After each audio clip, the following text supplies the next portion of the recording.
Hello, my name is Tabea Berberena, and I'm a PhD candidate in the Cluster of Excellence Simulation Technology, as well as the scientific coordinator of the Teaching and Rising Forum Rising as part of the SRF Iris at the University of Stuttgart.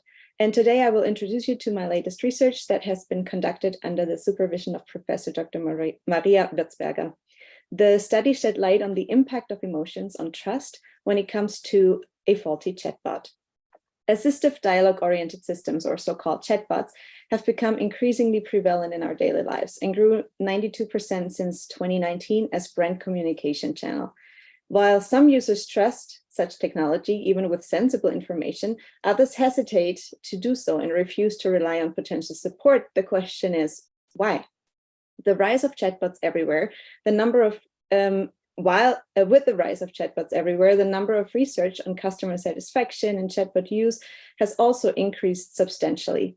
Research there is interested in the significance of factors such as human emotion or perception of the chatbots affecting trust in these artificial agents, manifested in user satisfaction and behavior. But why the interest in emotions?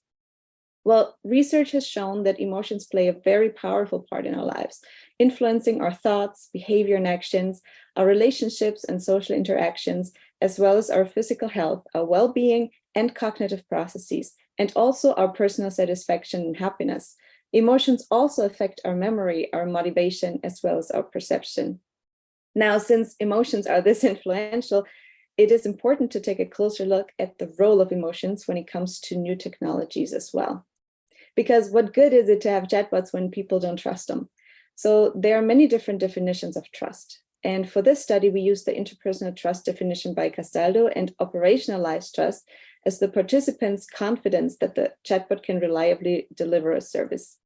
Even though there are many different trust models, emotions aren't usually part of them yet. However, based on research, emotions are a rather powerful influence when it comes to our interactions with AI.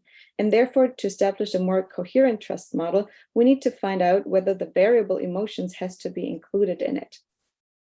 So our approach was to find out whether a person's attitude towards technology influences the emotional state or how the person feels in general, as well as towards the chatbot.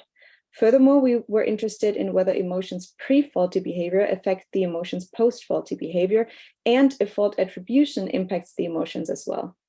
But the most important aspect was to see how all these variables affect trust in the chatbot, and if that trust would influence the behavior in the end.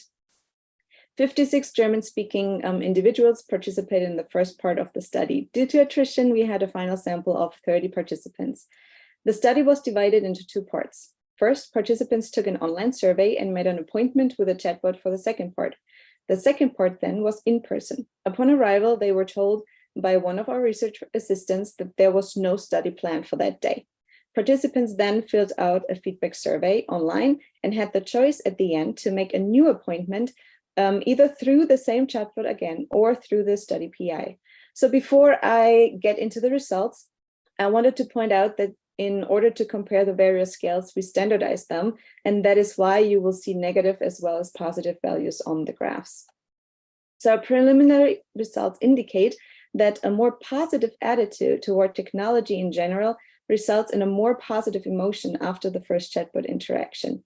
However, a more positive attitude toward technology did not result in more trust towards the chatbot. We did see, though, that the more intense positive emotions toward the chatbot were before the faulty behavior, the greater was the trust in the chatbot after.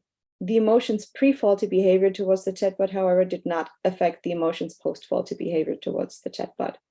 Fault attribution to the chatbot, whether the participants themselves or as part of the experimental condition, did not have any effect on emotions or trust towards the chatbot either.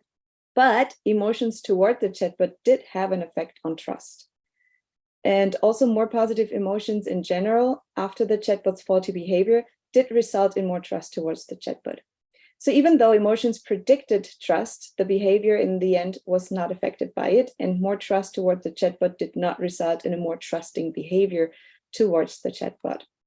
Summing up, we were able to see that emotions, including the intensity of emotions, play a role when it comes to trust in a chatbot, even when it didn't predict future behavior. we consciously chose not to humanize the chatbot too much. We did give the chatbot a name, but the icon was neutral. Humanizing the chatbot more, however, might evoke more emotions in future research, which brings me to the future improvements. It would be beneficial if the experimental condition would evoke more and stronger emotions. And since the interaction with the chatbot was very brief, a longer interaction phase could build a stronger emotional connection. So taken together, even though the sample size was relatively small and the participants were rather unemotional, we were still able to see that emotions do influence trust in the chatbot and should therefore not be left out of future trust models in AI. Thank you for your attention, and I'm looking forward to your questions.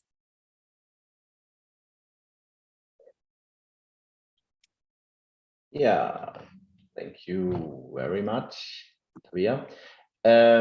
Interesting findings. So what would you say? Is it an ethical way to affect trust, for example, by providing like trust cues that affect the emotion of the user? Well, I mean, we were very aware of those things. So the period where people were supposed to feel a little emotional was very short and very brief. And of course, we were making sure that there were no long-term consequences or trauma due to our experiment. No, I was even not, I'm sure you adhered to all ethical principles in your research. I'm very sure of that. That was not what I meant. I mean, like for practical applications, how would you, as a researcher, how would you evaluate like the directed implication of positive emotional cues in user interfaces to systematically increase trust in, for example, a chatbot or something like that? I mean, answering that, the whole idea was because of own experience, right, with interaction with chatbots that drive me crazy. And so it's not so much the interface that bothers me, it's the interaction, when you cannot bring your point across. And when it feels like that thing does not know what I'm saying, or does not, respond according to what I want.